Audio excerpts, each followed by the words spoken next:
Thank you, Dr. Lai. And good afternoon, ladies and gentlemen. I believe there are some people who appear in the morning sessions and may feel that I may repeat my message again.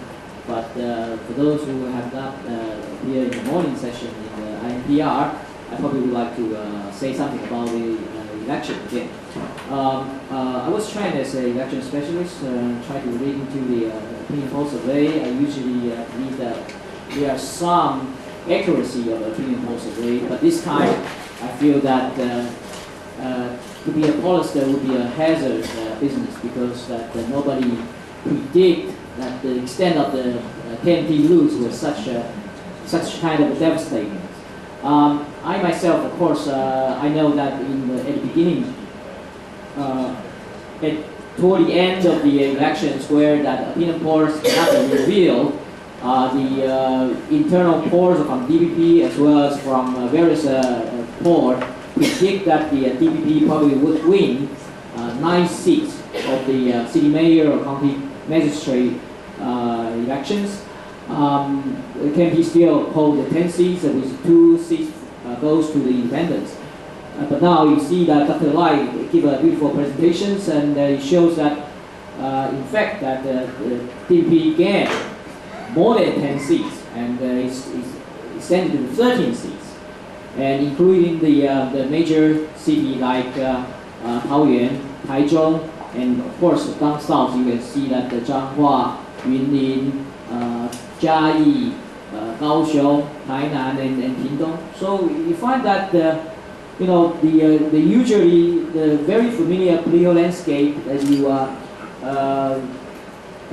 you read in these past few decades, the so-called the blue nose and green thumbs no longer hold. You see that the greens actually encroach toward the north part. Some say that it's already break through the Dan Creek, and some say that it's almost reached the Jilong River. But maybe that's too optimistic. But then I have to say that everybody is wondering why this is the result, and I tried to find myself struggling last night without good sleep. I try to understand why the election is coming out at this, and of course it is very good for the DPP. But then I would caution the DPP, this election is not the landslide victory of DPP. I would characterize it as a landslide defeat of the KMT. And DPP obviously as a good beneficiary of these elections. And of course, why should I say so? Because I believe that this election is a standard, what we academic call the second order elections. The election with a second order importance. The first order election, such as presidential elections or nationwide parliamentary elections, which will affect the change of the power configuration of national administrations.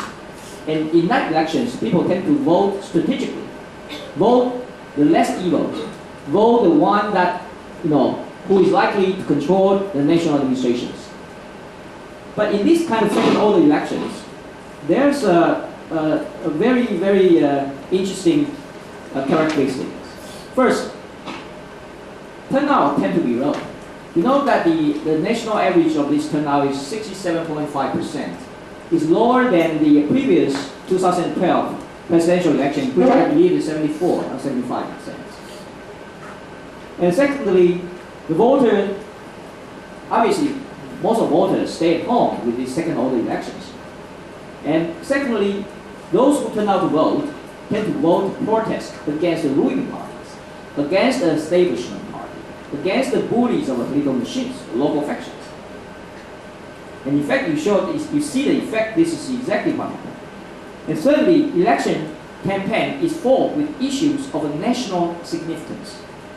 The election was not fought of the local candidates' pledge or policy pledge of local candidates.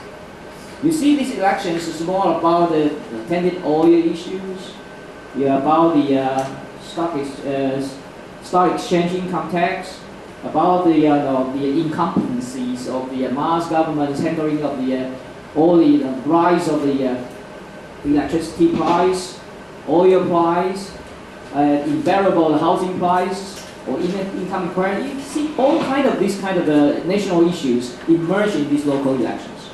So this is standard second order elections. Turnout rate tend to be low. Those who turn out to vote, vote protesting, vote with their heart, vote sincerely against the ruling party.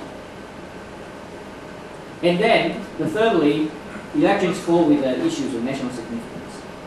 So then, with this kind of understanding of the nature of the second order elections, then I would like to ask, what's the implication of second order elections of 2016 Taiwan presidential elections? It all depends on what theory you subscribe. One theory is called momentum theory, which means that the 2014 election already set up the momentum for the opposition party like DPP to win for the 2016 elections. You see the landslide like this. It's kind of a devastating defeat for the KMT. I joked when the Professor Wilson just said, who will represent the KMT as the presidential candidate in 2016? It's not that clear. Before the elections, everybody hoped that probably Eric Drew, who will win the Xinbei cities, more than 300,000 votes. So he will be a clear winner of these elections. But I don't hear any clear winner from Professor Lin Winston's presentations on the KMT side. It's only losers, right? So the problem here is that, if this is the momentum for the opposition party like DPP, then it clearly stands a good chance to win the 2016 elections. Another theory is the pendulum theory, which means that, wait a minute, this second order election, you see the low turnout. There are a lot of turnout, at least 8% of turnout differences between the national election, presidential elections, and these 9-in-1 midterm elections, local elections. So what if these 8 or 9% of turnout, the people turn out to vote? Will they vote for the blue camp, which will reverse fortune for the KMT? So it all depends on that. My own hunch is that the pendulum theory obviously is sound, but the problem here is that time is too short. Only 14 months between these elections and the next presidential elections. The pendulum may swing back, but it's too late to save the KMT scheme. So this is my understanding about these elections. Now, of course, that every politician announce, be he or she a winner or loser, always announce that I hear the people's voice. The problem is that what voice does the politicians? The problem is that what voice do voters convey to the politicians? In my own reading is that, first, I agree with Professor Li Wenqi. It is clear rejections of the President Ma's administration. You can see that across the board of national swing of at least 10% from KMT to DPP. And in Taipei, the swing from KMT to an independent candidate, Ke Pi, Professor Ke, from the last mayor elections is more than 10%, which destroyed the myth of the KMT's rock-solid base in Taipei City. But as I said, the election should not be interpreted as a net gain of the votes of the DPP, because you see this is the anti-ruling party's votes, can go anywhere or stay at home. Though DPP is clear beneficiary of this anti-Ma's or anti-modernization votes. Secondly, I would like to draw your attention that differential turnout is the key to understanding. It's key to understand the KMT's devastating defeat in 2014. The lowest turnouts come from KMT's stronghold, and the highest turnout appear in the DPP stronghold. In the case of Taipei, for example, the KMT stronghold in Da'an district, the turnout rate is 61%. The stronghold of the DPP, Datong district, the turnout rate is 72%. The the average turnout rate of the Taipei city is 70%. So you see, those who supported KMT stay at home. Those who tend to vote for the DPP, mobilize, turn out to vote. Usually, you see in this kind of elections, low turnout tend to benefit those parties with strong local machines, local party machines or political organizations, which in Taiwan's context tend to be in the KMT advantage. But this time, KMT local party machine did not perform well, even for its factional candidates. As one witness, KMT factional candidates such as Zhanghua candidate Lin Changming, in Yunlin, Zhang Lishan, in Jiayi, Chen Lizhen, those factional parties lost their bid for the county magistrate and city mayor. What is worse is that if you add up the total of county or city councillors for each party, we find a trend that KMT's vote share is in decline, dropped from the all-time high of 44% in 2009 to 36% this year. And DPP vote shares increased 37% this year, almost equal to that of the KMT. I tend to use the county councillor election result as to calculate the political base of each party, because county magistrate, county councillors elections use the so-called single non-transferable vote systems, which in the mid and large district you will have several candidates from the same party fight each other. That's the strength. That's the party strength. And that's the strength that will not be exaggerated by the national screen. If you have a good constitution service, if you have a very, very strong hold in the in that constituency, you tend to retain that vote. So you see, now the political base right now is roughly equal. So in 2016, it's 37 to 36. So it's about roughly equal. The question is that who will win the 2016 the presidential elections? It depends on who can make a better candidate for 2016.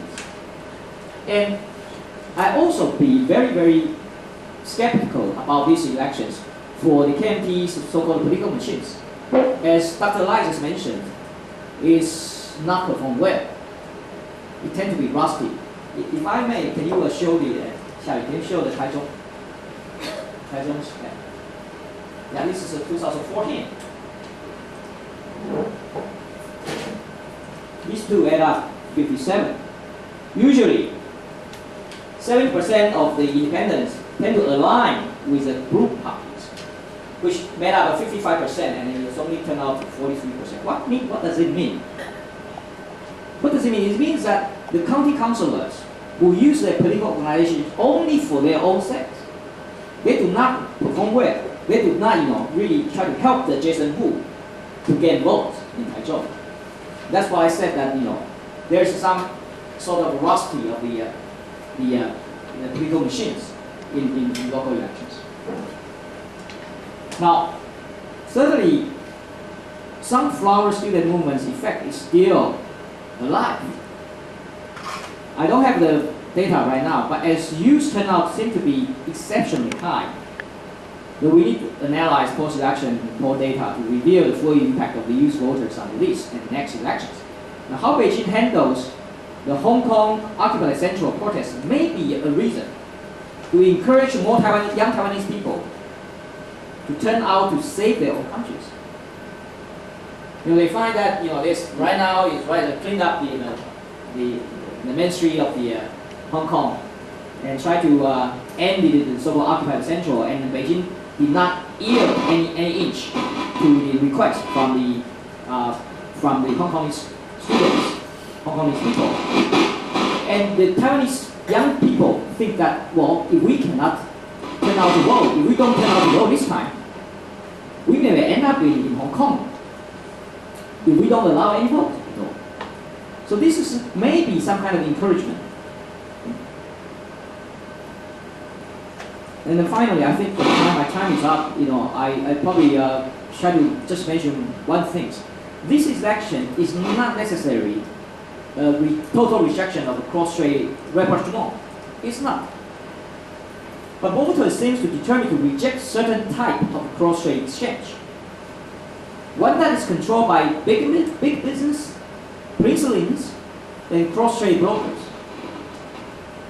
Beijing need to find a way to deliver a cross-strait bonus to low and middle income people, small and medium enterprise, or people from the central and southern part of Taiwan. To do so, I think Beijing needs to reach out the 13 DPP new mayors and magistrates without any political preconditions. There is no need to emphasize 990 consensus when engaging in exchange with DPP mayors and magistrates.